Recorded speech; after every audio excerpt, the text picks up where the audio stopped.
Приветствую! Сегодня на примере печати плеча для куртки «Самурай» из игры Cyberpunk 2077 мы пообщаемся с вами о такой штуке, как поддержки в 3D-печати.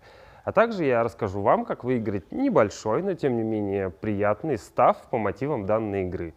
Так что не моргайте и не забывайте, почему вам этого не стоит делать.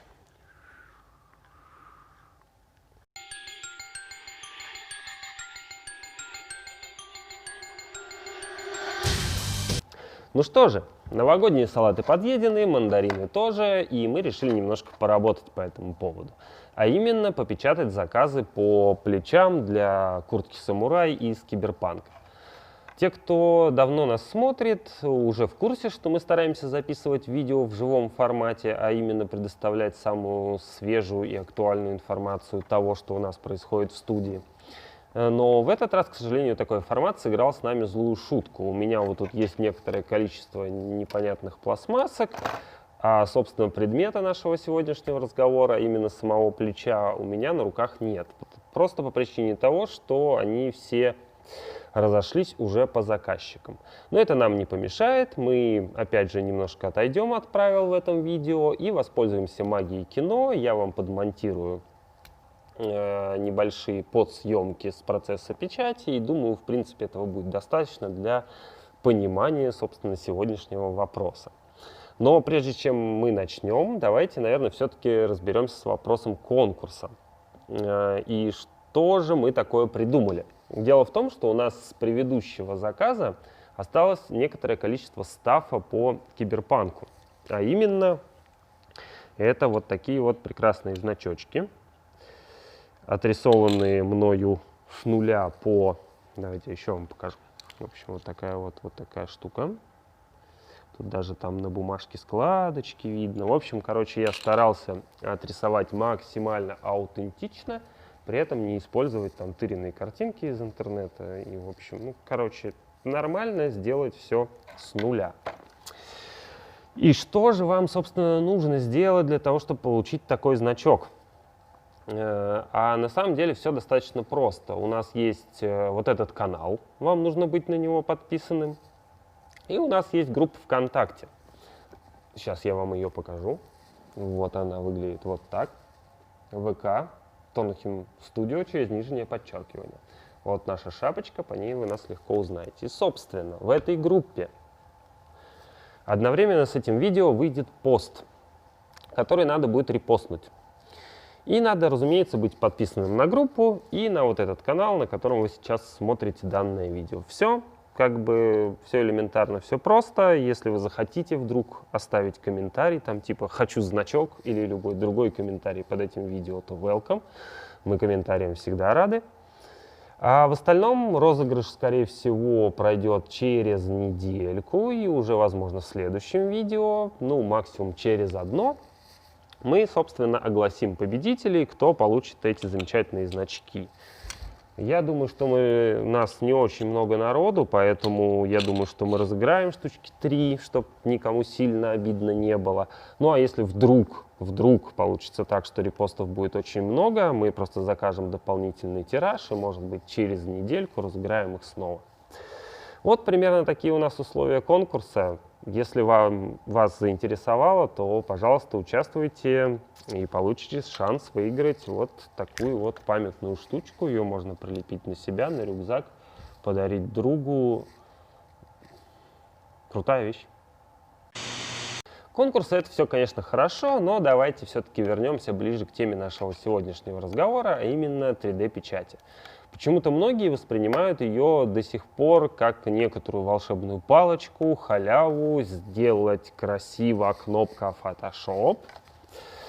На самом деле, разумеется, это не так. Это очередной инструмент, которым надо уметь пользоваться. И чем, так скажем, глубже вы понимаете принципы его работы, тем эффективнее оно работает. А главное, оно работает быстрее, что в случае 3D-печати особенно актуально, потому как некоторые модельки у нас печатаются не то что часами, они печатаются сутками.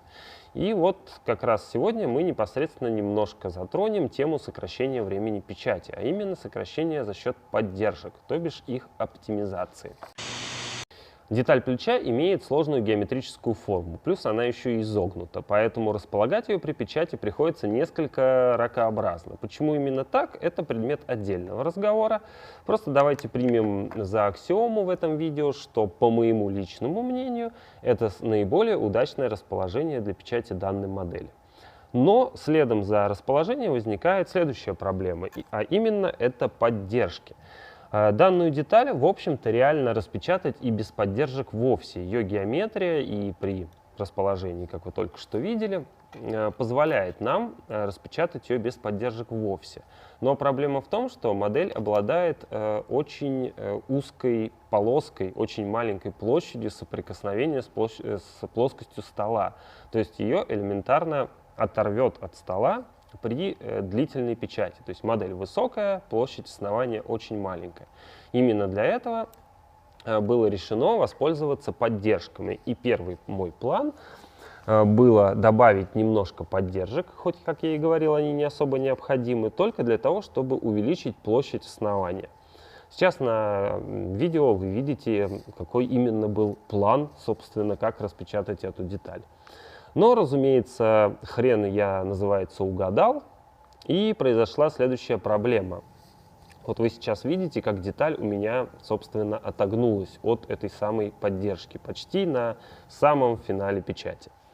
А произошло это почему? Дело в том, что площадь основания у нас, конечно же, увеличилась. То есть деталька располагалась вот здесь вот 2-миллиметровой узенькой полоской, вот настолько у нас увеличилась. Но поддержки делаются таким образом, чтобы не портить саму модель. То есть они печатаются на небольшом расстоянии от модели. И по факту в этом случае у нас получилось, что модель придерживается только вот этой вот небольшой кромочки сверху, где она прихватывается к детали, а вся остальная часть, она практически за деталь не держится.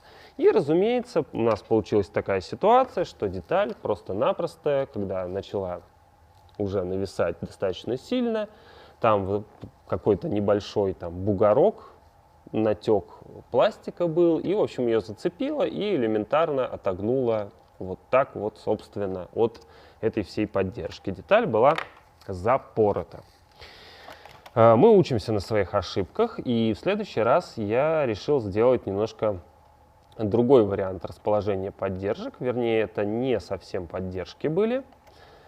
Я в задней части, так как у нас та часть, которая прилегает к плечу, ее не видно, мы там можем устраивать достаточно большой трэш на поверхности, скажем так, я прилепил несколько небольших поддержек. Вернее, это не были поддержки, это по факту был сам объект, то есть он печатался как объект.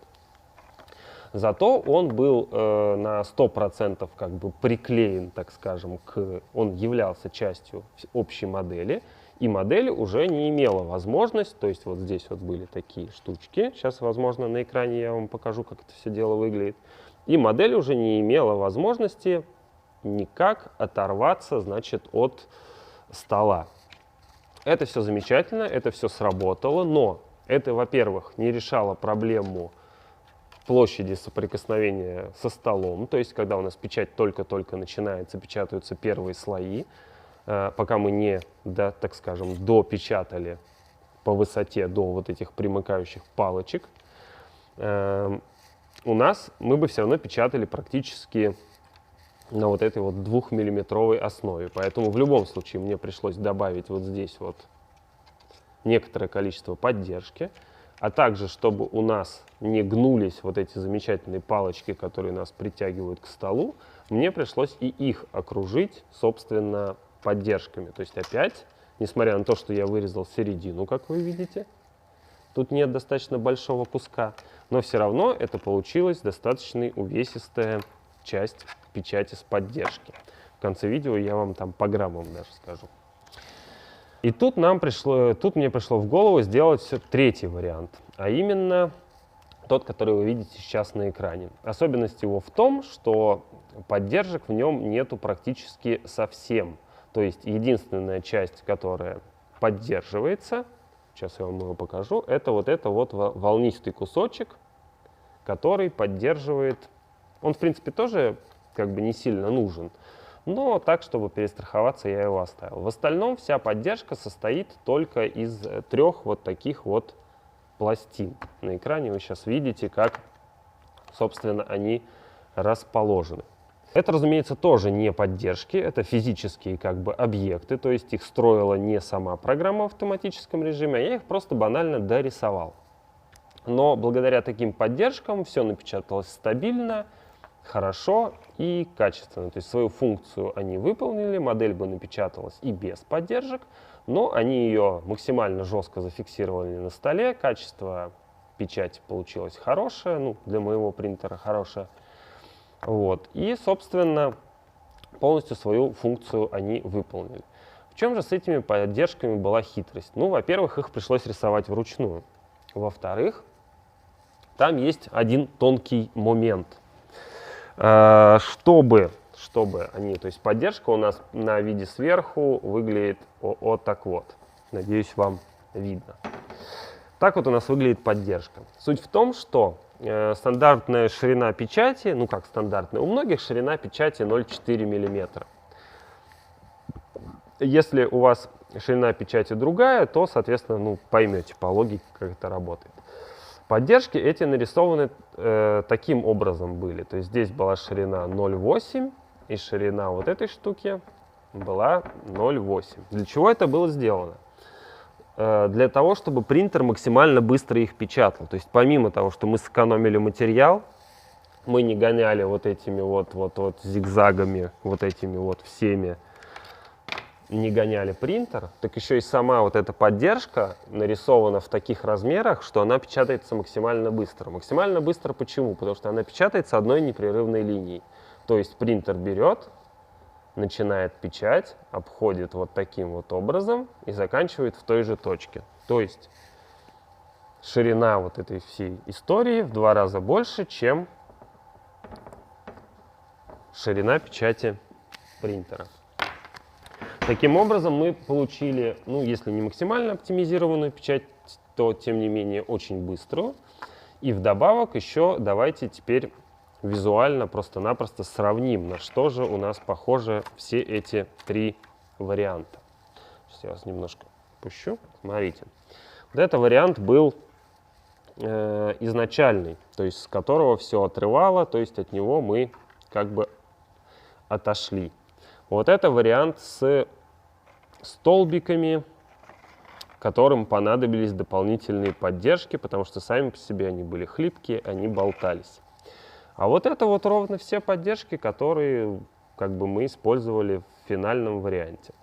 Если интересно, то вот эти вот 3 штучки весят 10 грамм примерно, вот это вот весит 30, а вот это изначальное весит 15. То есть как бы экономия налицо. Можете, конечно, себя как бы называть жмотами, экономить и все дела, но, во-первых, это забота о природе, можете оправдывать себя так, меньше пластика выкинете. А во-вторых, это еще не маленькая экономия по времени печати. Для сравнения, до момента запарывания, то есть у меня примерно 10 часов ушло на печать вот с этой поддержкой. Через 10 часов она запоролась. На вот эту вот большую поддержку ушло часов 12 или 13, если я ничего не путаю. А на вот это вот ушло, по-моему, меньше 10 часов, по-моему, в районе 9. То есть мы еще экономим и по времени около там 2-3 часов. Соответственно, решайте для себя сами. Вы можете потратить лишние 15 минут на как бы дорисовывание, так скажем, физического объекта, либо просто воспользоваться стандартными поддержками. Но напомню, опять же, даже вот эта поддержка не является стандартной. Если бы вы использовали непосредственно поддержку, которую вам строит программа, то она была бы еще в 2 раза больше, потому что она бы вам до нависания все бы просчитала. И время печати у вас бы увеличилось раза в 2. В общем, вот такая у нас сегодня история. Я бы предложил всем подходить к 3D-печати все-таки с умом. Это не, как я уже говорил в самом начале, это не какое-то волшебство, это обычное ремесло, и вам нужно учиться понимать процессы, которые происходят внутри принтера. Ну и давайте напоследок посмотрим на результаты печати. Это детали сразу же из-под принтера, у них только поддержки удалены. Лицевые стороны, как мы видим, абсолютно идентичны в плане качества. Также не забудьте, что это глянцевый черный пластик, так что все косяки печати он нам очень ярко показывает. А с обратной стороны мы видим, ну, на мой взгляд, незначительную разницу. То есть в одном случае это небольшие следы от вот этих вот, собственно, столбиков, которые поддерживали нашу модель. Во втором это еще вдобавок и вертикальные полосы вдоль модели, которые удаляются достаточно легко шлифмашинкой, так как они с нерабочей стороны модели, скажем так, находятся. В общем, для меня выбор очевиден. Я предпочту в будущем использовать именно самодельные поддержки, скажем так, в подобных ситуациях, когда мне нужно получить конкретный результат. А вы же можете решать сами, что вам удобнее. Опять же, вы можете воспользоваться каким-нибудь покупным слайсером, в котором есть возможность сделать настраиваемые поддержки.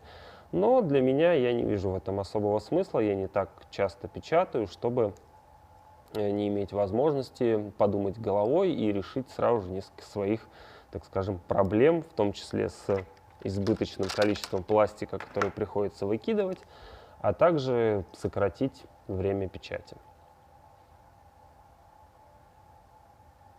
И я не придумал конец. Короче, думайте сами, решайте сами, иметь или не иметь, держать и чем, собственно, держать. А мы переходим к бонусной части.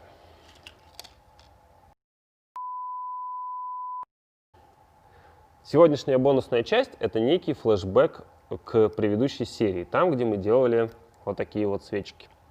Вам, конечно же, этого не видно, но она на самом деле тускло светится до сих пор. Я люблю, знаете ли, делать всякие разные тесты, и с прошлого видео я оставил ее во включенном состоянии. И хочу сказать вам, что прогорела она на достаточном уровне света дней 5. Потом она, разумеется, начала тускнуть и также тускло светит до сих пор. Это все связано с нелинейными характеристиками светодиодов, но это отдельная тема для разговора. Если вам вдруг интересно, можем поговорить об этом. А запихнул я эту всю информацию в бонусную часть, потому что уже после снятого ролика я придумал, как сделать эти свечки отключаемые, не используя никаких кнопок. И на самом деле все элементарно и просто. Вот у нас есть свеча. Давайте я, наверное, вас подвину. Не знаю, насколько вам будет видно. Давайте вот, чтобы я тоже смотрел. Вот у нас есть свеча. Мы приклеили к ней, как вы помните, огонек. И мы берем и подрезаем. Главное не отрезать случайно ножки у светодиода. Мы вот таким вот образом подрезаем у нее пламя. Группу InFlames в пламени огня, собственно. Вот. И вот таким макаром, собственно, отрезаем наш огонек. После этого ему можно придать какую-то более пламенную форму. Это уже по вашему желанию, если в прошлый раз плохо получилось. И, собственно, вот у нас есть две детали. Отдельно огонек, отдельно батарейка. Они прекрасно извлекаются. С вашего позволения я вот, собственно, вот эту часть трубу возьму от другой. Как видите, мы разобрали нашу конструкцию. Вот. И берем наш огонек. Берем, собственно, еще не севшую, в отличие от той, на которой я тестил, свечку. И аккуратненько, соблюдая полярность, подсовываем, значит, у нас между скотчем и батарейкой наш диодик. Только я погнул все ноги, пока вам показывал. В общем, суть в том, что на старое место можно его запихать. Вот и все. У нас получилось отключаемое. То есть мы можем просто взять, вынуть огонек. Батарейка у нас не расходуется. Допустим, на ночь его повыдергивать эти, а потом взять, воткнуть обратно, и свечка у нас прекрасно работает. Так что вот такой вот, значит, апдейт хардверный, собственно, к нашей предыдущей идеи со свечами. Идея, как казалось, не нова. Я уже после загуглил и нашел кучу туторов, как делать подобные свечки, но они все делаются из готовых светодиодных свечей, так что это не в счет. У меня все дешево и сердито. Так что вот у нас осталось вот такой запас, такое вот количество пламеней. И, в общем, мы еще на какую-нибудь пачечку обязательно эти свечки заюзаем. Все, надеюсь, этот апдейт был вам полезен. Пока-пока.